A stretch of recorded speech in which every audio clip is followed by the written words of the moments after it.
Hey there, everybody. This is Ray in another more off the cuff video today.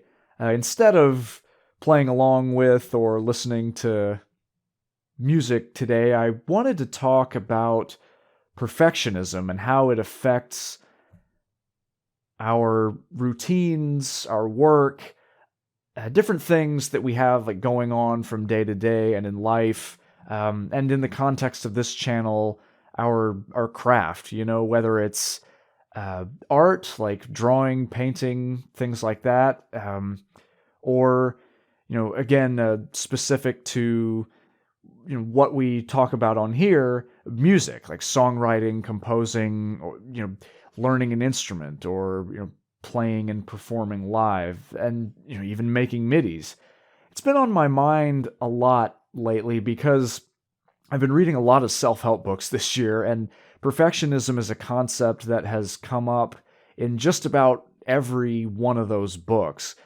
And the common thought surrounding perfectionism is that it's it a lot of people have it. It's a very common thing to have, but it can really hinder progress and achieving goals and things like that. And it's not to say that it's inherently a bad thing, but I think where it can be dangerous is when it sort of manifests in other negative qualities like fear of failure, lack of self-confidence, self-doubt, criticism, and things like that. I wouldn't say I'm a perfectionist, but I do have some perfectionist tendencies. For me it appears in the form of procrastination. I used to be a I mean, still kind of am to an extent, although I'm definitely a lot better than I used to be.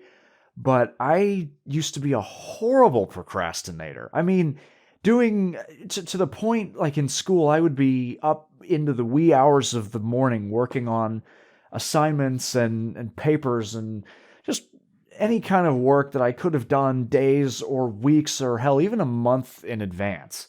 I remember it finally I remember it finally reached a head when I was a sophomore in college. I had a history paper that was due maybe it wasn't due for like 3 or 4 weeks, and for just whatever reason, no good reason really, I just put it off. I just put it off and just let it go, and just pass me on by for days, weeks, until was I don't think I had started on it until the night before it was due, and I didn't sleep. I went the whole night just working on that paper from I think maybe 5 in the evening to I think 7 in the morning. I just I didn't sleep for like 24 hours that day. And it was miserable. And then I asked myself after all was said and done, why I put myself through that. Because I made a conscious choice, well, maybe it wasn't conscious, maybe it was unconscious, but I made a choice to just put it off, and I did okay on it. I think I got like like a a B on it or something, but it wasn't top tier material like I wanted it to be, like I had hoped it would be, like it could have been if I had started it, weeks prior. But it got me thinking that maybe the reason I had put it off for so long was because I wanted it to be absolutely right. It had to be perfect in every aspect, from the syntax to like the subject material itself. I don't know. So and I think I think even now when it comes to video making and making MIDIs, just as when I do it for fun, it still kind of creeps in now and then and makes me kind of go, oh well, maybe some form of like inspiration will hit me in a few days and I can get back to it later, or things like that. So I think that's where it kind of hits for me. I think for other people it can sort of show itself in the form of obsession, to where, you may start on something early, but you're kind of tinkering with it and toying with it into the wee hours of the morning. And so it shows up in different ways from what I understand about it, but I think it can really be a detriment to creativity if it is left unchecked.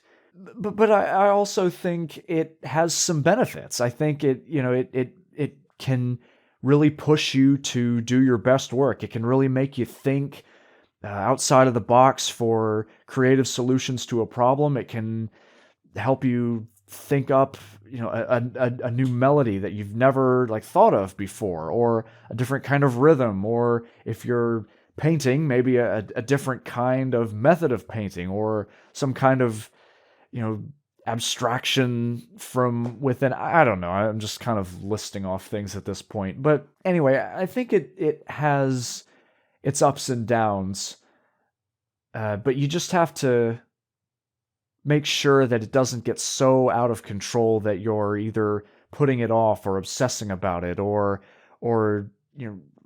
harping on it to the point where it just consumes you every single day. Like I think about composers from centuries past, like Brahms, Beethoven, Pavarotti, like people who were notorious perfectionists.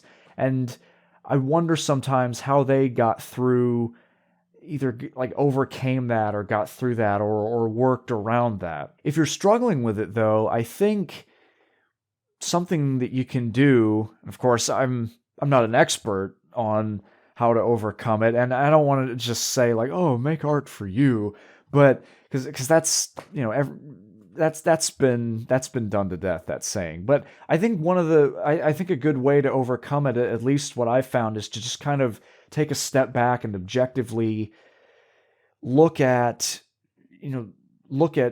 failure or criticism or any of those other negative qualities associated with perfectionism as just something to be embraced. I listen to Earl Nightingale from time to time if I'm really in the need of like motivation, or kind of like that push forward to just keep moving, because it happens now and then. Like sometimes doubt creeps in, and sometimes it can lead to just feeling kind of apathetic about things, or can make me want to just put something off for a day or till next week. But he says that failure is a gold mine, and goes on to talk about how failure and criticism can really help open your mind up to new methods of learning, new ways of doing things, new opportunities to examine your work and see what it is it might be missing, or again, something you could do differently. Something I've been doing recently to overcome that sort of nagging thought of like, oh, it must be right. It can't be like anything I've done before. Everything has to be like properly in place. This has to be new.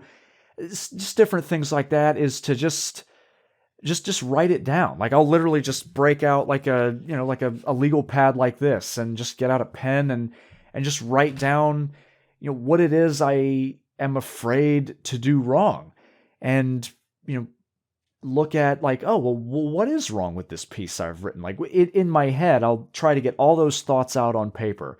What do I think is wrong with this piece? What do I think should be correct about it? What should be perfect about it? And all those worries about like what people might think of it, any kind of potential criticism that I concoct in my own head. If it's like, oh, well, I didn't use enough instruments, or it sounds too much like other music I've done, or I didn't use any different instruments that I used in the last MIDI I was working on, or I'm going to upload this, but no one will ever hear it. Like all that junk, I will just write out on a sheet of paper, and I'll leave it for maybe about a minute, 2 minutes, and then come back to it after like just taking a quick break. And I'll look at those things and go, these all sound ridiculous.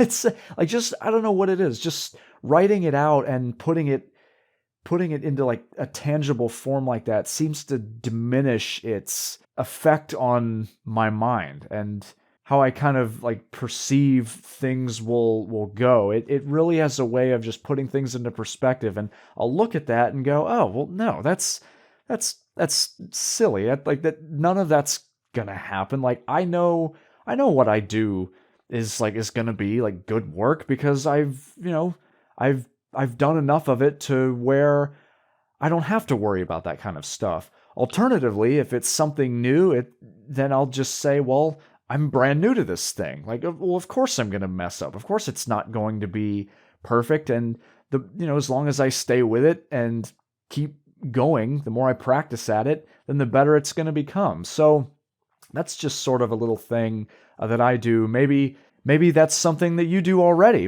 Or maybe it's something that you could do. Or alternatively, maybe there's a different technique that you use to overcome sort of that feeling. If you do have like sort of those perfectionist type thoughts. Above all, I will just remind myself that all of those concerned thoughts I have that are now on the page are just things like concocted by the ego.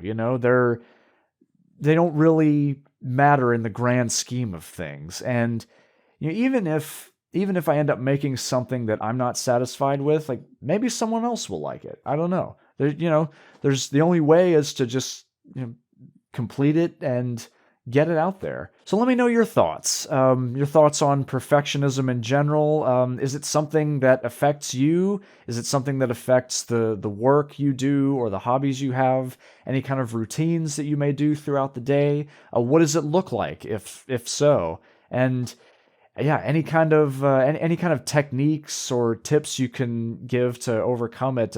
Please feel free to share it all in the comments below. So yeah, I look forward to hearing from you. And in the meantime, I will leave you with this. There's a great quote by Eric Thomas that he made in a speech once where he said, "As long as you're alive, there's always progress." And that's a really comforting quote because it for me at least reminds me that there's always a new opportunity to improve whatever it is I'm doing that's just right around the corner. There's always a room to better myself, and above all else, being perfect, there's no such thing as being perfect. So it takes a lot of pressure off in the work I do, like, hobbies, anything that I have got going on from day to day. So if anything, I hope that quote, provides you some peace of mind as well. And with that, thank you for watching this video. Please give it a thumbs up and subscribe to the channel, and I will see you in the next video.